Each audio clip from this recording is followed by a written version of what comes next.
Hi there, it's Faye here, and today we're going to learn how to make these brilliant Pentecost fire hats. Aren't they great?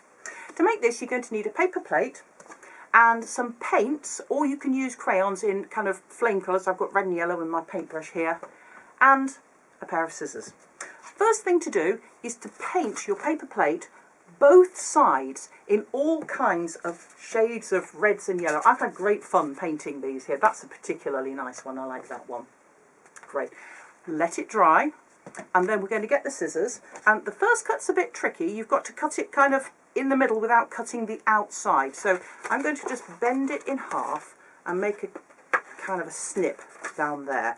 So I've got a bit to start. It doesn't have to be neat at all. We're going for flame shapes, and I'm going to cut it a wavy line up to, but not over, that ridge bit at the edge there. Okay, and we're just going to do lots of kind of wavy lines.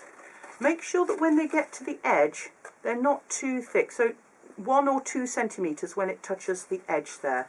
If you want, you can do some short ones. So there, I've done a little short one. I'm going to do that all the way around. So I'm just going to speed up this bit, okay?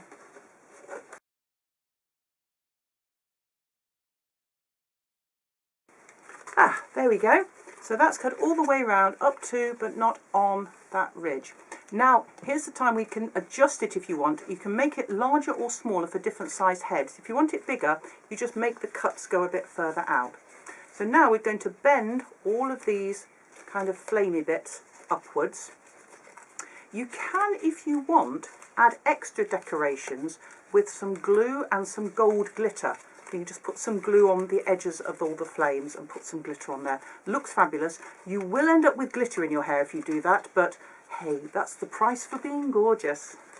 So I'm just bending all of those flames upwards. You can add glitter on here if you want, or even things like gold pen might be nice. And there you go with your own Pentecost fire hat. Isn't that great?